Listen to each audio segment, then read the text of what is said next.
The Tao of Self-Confidence, episode 895. Welcome to the Tao of Self-Confidence, where I share stories of amazing women who have discovered their inner journey to self-confidence. Visit our website at thetaoofselfconfidence.com. Your inner journey to self-confidence awaits. You can now purchase The Tao of Self-Confidence, a guide to moving beyond trauma and awakening the leader within on Amazon, Barnes & Noble's, Walmart, Indigo, and other major book retailers. Get your copy today. Well, hello, friend. Welcome to The Tao of Self-Confidence, where I share stories of amazing women who have discovered their inner journey to self-confidence. I'm your host today, Sheena Yap Chan, and today I have another amazing lady on the show today. She is the Director of People Operations in Silicon Valley, and I'm super excited to have her on to share her story with us today on self-confidence. So without further ado, I'm going to introduce you to Keisha Stevens. Keisha, how are you today? Maybe you can fill in a little bit more about yourself to the listeners. Wonderful, Sheena. Thank you for having me today. Sure, I have been on this journey of self-confidence for a while, although I would say it's been more recently in my career that I started to double down or focus on it more and what it meant to me. Thanks for sharing that. And Keisha, what's your cultural background? I'm half Filipino and half Mexican.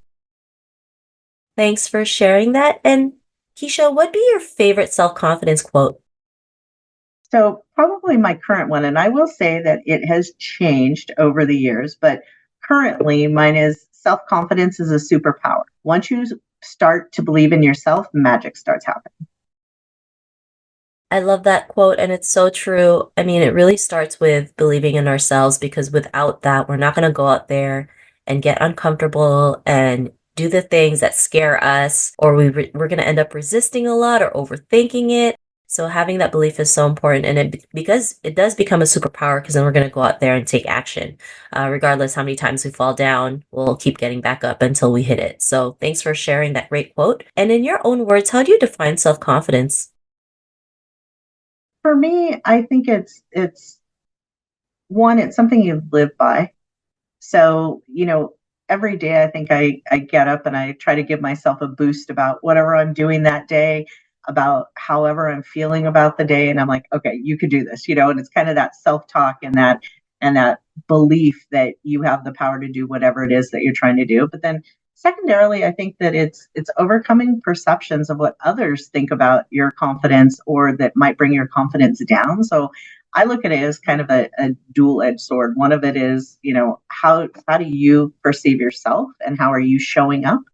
And then also, how are you combating those like negative thoughts that may be stopping your self-confidence and stopping you from succeeding? Are you getting in your own way for certain things? So long answer, but I think that's how I probably best define it in my own world. Thanks for sharing that. And, it's easy to get sucked into other people's opinion of us, right? Especially growing up Asian, that's all we're taught to do, just serve everybody else. You forget about, taking care of yourself. We end up getting worried if people like us, if they think, what we're doing makes sense or doesn't. And really, it's just up to us to go out there and do it regardless of what people might say. I mean, there's always going to be someone who's going to make a comment, but it doesn't matter, right? That's just someone's opinion and not someone's absolute truth about yourself. So I love that definition that you mentioned. And Keisha, what was your life like before you discovered self-confidence? I feel like I went through life doing whatever I was supposed to do, right? So you talked about growing up in family. So, I was supposed to have a job. I was supposed to work. I was supposed to get married. I was supposed to do all these things. And I felt like at some point, there's things that probably didn't fit me, either maybe the job that I was doing or the life that I was living or the way that I was living. And finally, when I started to think about the things that like were right for me and what was going to make me happy versus, or maybe just what I was good at versus the path that I was on, I started to get more confident as I made those changes. And I was like, oh yeah, this is what I should have been doing. This is where I should have been or where I'm headed. And so I think I got more confident later in life and later in my career as I started to make different changes in my life that like weren't expected of me. They were the things that I was doing for myself. And that really built up, I think, a lot of my confidence at that. Thanks for sharing that. What was that aha moment that made you realize like you can go out there and do your own thing, you can build that confidence? If you can share that with us. Yeah, I think there was one poignant moment for sure was it's been about 11 years, I want to say, that my mom passed. And, I grew up all the time. We were very close, just having tons of discussions about everything, kind of idolizing and listening to all of the feedback. And suddenly I didn't have that. Suddenly it was kind of a lonely place. And it was like, oh gosh, like, who am I going to ask for advice? What am I going to do? And I realized that not only did I need to stand up on my own 2 feet, but I could. And I think that was like a huge turning point for me, was realizing that, like, she gave me the tools. She gave me the resources. Now I just had to use them, right? So I give her a lot of credit for, if you will, instilling that inside of me, but always being there with me. And I still feel like she's here with me. But I think that was probably the biggest turning point in realizing that, it was just me and I had to do that on my own. Thanks for sharing that. And it's unfortunate that your mom passed away.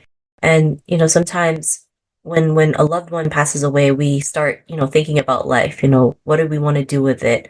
Do we want to, leave this earth with regrets? Do we want to do something different? And it just opens us to different perspectives on life. And we realize, like, life is so short. We don't know what's going to happen. It's really unpredictable. So we have to go out there and live life as much as we can, right? Live life to the fullest as much as possible. Everyone's situation is different, of course. And, because of that realization, what's your life been like now?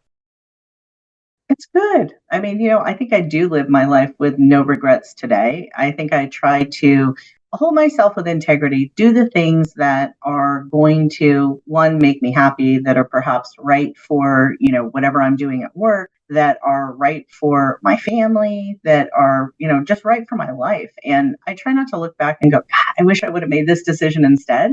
I just try to lean forward and go, no, you know what? For whatever reason, you made that decision at that time and it was right for that moment. So I think when you get in that mindset and you can forgive yourself if there's a blip along the way, right? And you go, oh, I wish I would have done that differently, but I'm okay with it because at that moment, that was the right decision for me and it was the right place.